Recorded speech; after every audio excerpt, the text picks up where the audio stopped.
ભાવનગર જિલ્લાના વલભીપુર તાલુકાના ગાયકવાડી રતનપર ગામના યુવાન અલ્પેશ બચુભાઈ અવૈયાનું રસ્તે રઝળતા આખલાની અડફેટે આવતા કરુણ મોત થયું છે। મળતી માહિતી મુજબ અલ્પેશ બચુભાઈ અવૈયા વલભીપુર કોઈ કામસર ગયા હતા। ત્યાંથી પોતાના ગામ ગાયકવાડી રતનપર બાઇક પર પરત ફરી રહ્યા હતા। તે દરમિયાન રસ્તા પર રઝળતા આખલાએ અચાનક બાઇકને અડફેટે લેતા તેઓ ગંભીર સ્થાનિક લોકોની મદદથી તેમને તાત્કાલિક વલભીપુર હોસ્પિટલમાં ખસેડવામાં આવ્યા હતા। બાદમાં વધુ સારવાર માટે ભાવનગરની સિવિલ હોસ્પિટલમાં રિફર કરવામાં આવ્યા હતા, જ્યાં સારવાર દરમિયાન તેમનું મોત થયું હતું। આ ઘટનાએ ફરી એકવાર રસ્તા પર રખડતા પશુઓના વધતા ત્રાસ સામે ગંભીર સવાલો ઊભા કર્યા છે। સ્થાનિકોનું કહેવું છે કે રખડતા પશુઓના કારણે વારંવાર અકસ્માતો સર્જાઈ રહ્યા છે, છતાં અસરકારક કાર્યવાહી થતી નથી। ગામલોકોએ માનવજીવન માટે જોખમરૂપ બનતા આવા પશુઓ પર તાત્કાલિક નિયંત્રણ લાવવા અને જવાબદાર તંત્ર દ્વારા કડક પગલાં ભરવાની માંગ કરી છે।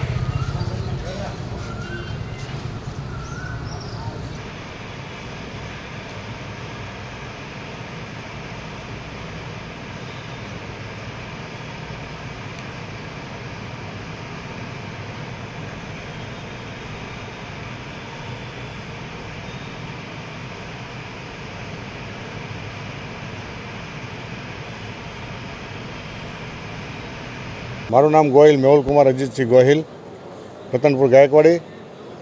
અમારા જ ગામના ગામની અંદર કરિયાણાની દુકાન ધરાવતા અલ્પેશભાઈ અવૈયા પોતાના માલ લેવા માટે વલભીપુર ગયેલા અને વલભીપુરથી જ્યારે તેઓ પોતાના ઘરે પરત ફરતા હતા ત્યારે આખલાને સાથે તેનું મોટરસાઇકલનું એક્સિડન્ટ થયેલું અને પહેલાં તેમને વલભીપુર સારવાર આપેલી અને ત્યાંથી થોડુંક સિરિયસતા દેખાતા એમને રિફર કરેલા ભાવનગર અને ભાવનગર એમની સારવાર કરતાં હોસ્પિટલમાં તેમનું મૃત્યુ પામ્યું છે। તો આ મારું એ કહેવાનું છે કે આ આખલાઓનું થોડું નિયંત્રણ થાય અને રોડ ઉપર આવી રીતે 2-3 દિવસના અકસ્માતો જે થાય છે તે ઓછા થાય।